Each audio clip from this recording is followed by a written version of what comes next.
প্রিয় দর্শক, আসসালামু আলাইকুম।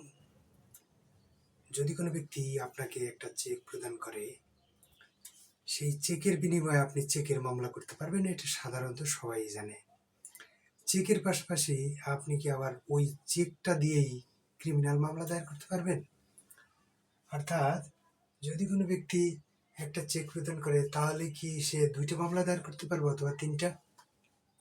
বিষয়টা নিয়ে যদি আমরা গভীরভাবে চিন্তা করি, তাহলে দুইটাই যুক্তি প্রদান করা যায়। তবে যদি একটি মামলা দ্বারা আরেকটি মামলাকে প্রভাবিত করে থাকে, সেই ক্ষেত্রে কিন্তু বিপদ আছে।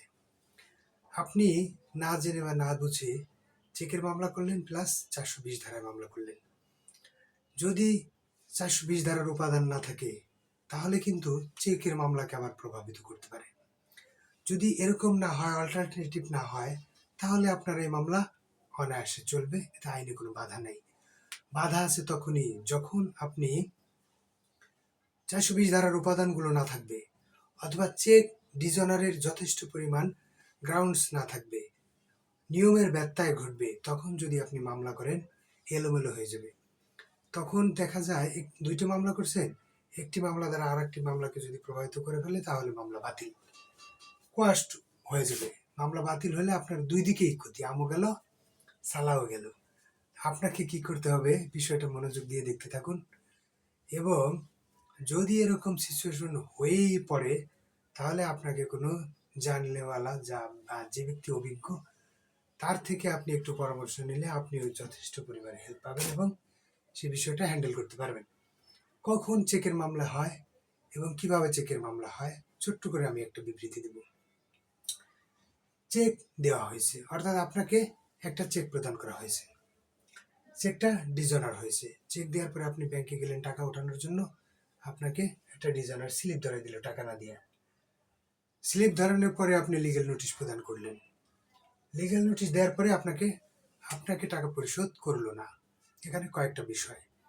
আপনি যদি কোনো চেক ডিজনার করান, তাহলে চেকের তারিখ হতে 6 মাসের মধ্যে আপনাকে ডিজনার করাতে হবে। ডিজনার করার পরে একটা লিগ্যাল নোটিশ প্রদান করতে হবে। বিবাদীকে একটা লিগ্যাল নোটিশ প্রদান করার পরে সে যদি জবাবদাহি দিলে না দিলে, ওনার জন্য 30টা দিন বরাদ্দ রাখতে হবে।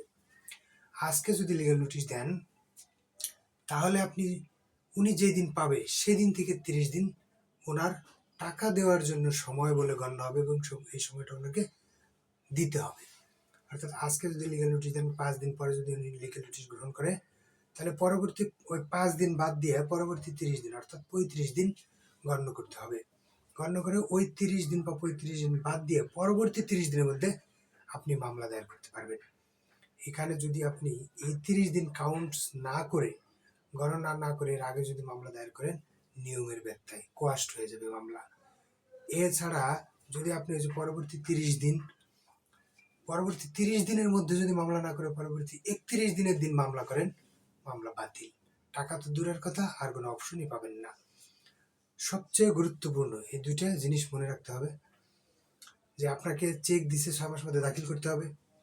ডিজনার হইলে লিগ্যাল নোটিশ দিবেন, লিগ্যাল নোটিশের তারিখ হতে 30 দিনের মধ্যে আপনাকে ওনাকে একটু সময় দিতে হবে, ধৈর্য ধারণ করতে হবে আপনাকে। পরবর্তী 30 দিন, একদিনও বেশিও না, বেশিতে যাওয়া যাবে না, অথবা 30 দিনের আগেও আপনি মামলায় যেতে পারবেন না। 30টা দিন বরাদ্দ রাখতে হবে, 30 দিনের মধ্যে মামলা দায়ের করতে হবে। যদি এই নিয়মের ব্যত্যয় ঘটে, তাহলেই চেকের মামলা শেষ, আপনি আমও যাবে, সালাও যাবে। এবার 420 ধারায় আসি, যে আপনি 420 ধারার উপাদানগুলো কি কি, সেই অনুপাতে পরবর্তীতে আমি 420 ধারায় আসতে পারবেন কি পারবেন না, সে বিষয়টা আমি ব্যক্ত করব। শুরু থেকেই প্রতারণার উদ্দেশ্য ছিল, অর্থাৎ প্রতারণার একটা গন্ধ পাওয়া যাবে, গন্ধ পাওয়া লাগবে। মিথ্যা আশ্বাস দিয়ে টাকা নেওয়া হয়েছে। যদি দেখা যায় আপনাকে শুরু থেকে কিভাবে গন্ধ পাবেন বা মিথ্যা আশ্বাস দিচ্ছে টাকা লেনদেন হয়েছে, এটা কিভাবে বুঝবেন, আমি একটু ডিটেলস বলবো। 3 নম্বরে, প্রতারিত ব্যক্তি আর্থিক ক্ষতির সম্মুখীন হবেন। দেখুন, যখন আপনি একটা চেক দিলেন বা আমি আপনাকে একটা চেক দিলাম, সাথে সাথে অ্যাকাউন্টটা ক্লোজ করে দিলাম। প্রতারণা কিন্তু আমি মনে মনে ছিল যে চেকটা দেব প্লাস আমি অ্যাকাউন্টটা বন্ধ করে দেব, চেকটা দেব আমি একটা থানায় যাই জিডি করে চলে আসবো, চেকটা দিব, আমি চেক উদ্ধারের জন্য একটা মামলা করে ফেলবো। তাহলে শুরু থেকেই আপনার প্রতারণার গন্ধ আছে। 420 ধারায় যেতে পারবেন। মিথ্যা আশ্বাস দিয়ে যদি কোনো আপনাকে টাকা দেয়, দেখা গেল আপনার একটা চুক্তি করলো, আর এক চুক্তির ভিত্তিতে আপনাকে একটা টাকা দিল। এখন চট্টগ্রাম থেকে আমার গতকালকে একটা কাগজ পাঠাইছে, চুক্তি করছে একজনে, চেকটা নিছে আরেকজনে। আমার এরকম একটা ঘটনা খুলনাতেও আছে, যে চুক্তি নিছে বাবা ছেলে, বাবা এই আর আরেকজন চুক্তি করছে, ছেলে চেক নিয়ে মামলা করে দিছে। মামলা করছে ভালো কথা, আসামি তো কন্টেস্ট করা উচিত। আসামি একবার জামিন নিয়ে আল্লাহর নামে চলে আসছে, আর কোনো খোঁজ খবর নেই নাই, রায় হয়ে গেছে। এখন আসছে যে স্যার কি করা যায়, কিচ্ছু করার নেই। চেকের মামলা রায় হয়েছে, অর্ধেক টাকা জমা দেন, না হলে জেলে যায় একটু ঘুমান, আরাম করে আসেন, রিল্যাক্স করে আসেন। আর যদি আপনি একটা সুযোগ পাইতেন, নোটিশ পান নাই, ওয়ারেন্ট পান নাই, আপনার কিছু প্রদান করা হয় নাই, সেক্ষেত্রে একটা সুবিধা পেতে পারতেন। এই কন্ডিশনগুলো থাকলে আপনি চেকের মামলায় যেতে পারবেন। তবে আরেকটু ডিপলি বলি, কখন এই চেকের মামলা করলে অথবা কোয়াশমেন্ট হতে পারে, শুধু টাকা পরিশোধ করে নাই বলেই 420 ধারায় মামলা করা যাবে না। টাকা পরিশোধ করে নাই এটা কোনো গ্রাউন্ডস হতে পারে না, এটার পিছনে ইন্টেনশন থাকতে হবে, যেটা একটু আগে বললাম। তা না হলে কোয়াশ হতে পারে। 420 ধারা শুরু থেকেই প্রতারণার উদ্দেশ্য থাকবে, যেমন জাল জালিয়াতি বা অ্যাকাউন্ট ক্লোজ করা। এটা আবার একটা ডিএলআর এর মাধ্যমে বলে দেওয়া হয়েছে, বিএলসি এর মাধ্যমে 21 বিএলসি এডি 2016 পেজ নাম্বার 174। অ্যাকচুয়ালি আপনাকে ডিসাইড করা যাবে না চেকের মামলা এবং 420 ধারার মামলা, অথবা যদি আপনি আবার যেতে চান অর্থ ঋণের মামলায়, মামলা করতে পারবেন। আপনাকে অ্যানালাইসিস করতে হবে, গুরুত্বপূর্ণ কোনো ব্যক্তির সাথে আপনাকে একটু আলোচনা করতে হবে, যে জানে, যে বুঝে। আপনি যদি নিজে নিজে মামলাটা করতে যান, তাহলে বিপদের সম্মুখীন হবেন, দুটোই যাবে।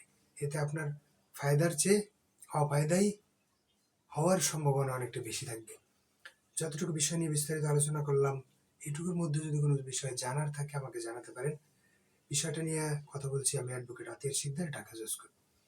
পরবর্তী ভিডিও কমেন্টস করতে পারেন, জানানোর চেষ্টা করব বা ভিডিও দেওয়ার চেষ্টা করব। সবাইকে ধন্যবাদ। আসসালামু আলাইকুম।